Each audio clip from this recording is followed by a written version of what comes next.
ঘরে বসেই এটিএমে টাকা তোলা যাবে, কোনো এটিএম কাউন্টারে যেতে হবে না আপনাকে। কোন ব্যাংক এমন সুবিধা দিচ্ছে? এত বড় সুবিধার জন্য কি অতিরিক্ত কোনো ফি দিতে হবে?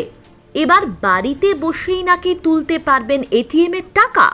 খুব দরকার পড়লেও আর ছুটে যেতে হবে না এটিএমে। এই সুবিধা নিতে চাইলে সরাসরি পোস্টম্যান চলে যাবে আপনার বাড়িতে, আর সেখান থেকেই আপনি পাবেন টাকা তুলতে। আপনার ক্যাশ তোলা নিয়ে দুশ্চিন্তা দূর করবে India post payments bank AEPS সিস্টেমের সাহায্যে। এবার আপনি ঘরে বসেই পেয়ে যাবেন ক্যাশ টাকা। এর জন্য গ্রাহকের ব্যাংক অ্যাকাউন্টের সঙ্গে আধার লিঙ্ক থাকাটা বাধ্যতামূলক। আর এই AEPS হলো এমন একটি সিস্টেম যাতে কিছু কিছু ব্যাংকিং লেনদেন করা যায়। ব্যালেন্স জানা, টাকা তোলা, মিনি স্টেটমেন্ট কিংবা ফান্ড ট্রান্সফার সবই করা যায় এই পদ্ধতিতে। শুধুমাত্র বায়োমেট্রিক যাচাইকরণের মাধ্যমেই এই কাজগুলো করা যায়। ইন্ডিয়া পোস্ট পেমেন্টস ব্যাংক তার FAQ অংশে স্পষ্টই জানিয়ে দিয়েছে, যদি কোনো গ্রাহকের একটি আধারে অনেকগুলি অ্যাকাউন্ট লিঙ্ক করা থাকে তবে সেক্ষেত্রে কোনো লেনদেনের সময় আপনাকে বেছে নিতে হবে ব্যাংক অ্যাকাউন্টের তথ্য। আর যদি একই ব্যাংকে অনেকগুলো অ্যাকাউন্ট থেকে থাকে আপনার, তাহলে আপনার প্রাইমারি অ্যাকাউন্ট থেকেই আপনি টাকা তুলতে পারবেন। এক্ষেত্রে ব্যাংক অ্যাকাউন্ট বেছে নিতে হবে না আলাদা করে। কত চার্জ কাটবে বাড়িতে টাকা তোলা হলে?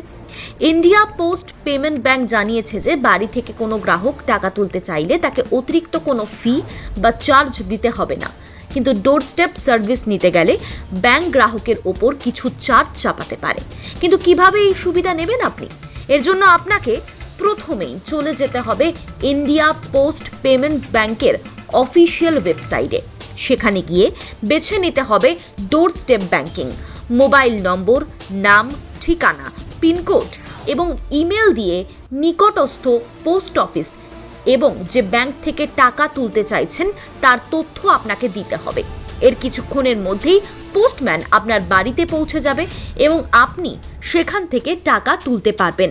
তবে NPCI এই পদ্ধতিতে অর্থাৎ AEPS এর মাধ্যমে টাকা তোলার ক্ষেত্রে 10,000 টাকা সীমা ধার্য করেছে। আপনি কি মিউচুয়াল ফান্ডে বিনিয়োগ করায় আগ্রহী কিন্তু সিদ্ধান্ত নিতে পারছেন না কি করা উচিত? তাহলে দ্রুত কল করুন 9093211211 নম্বরে।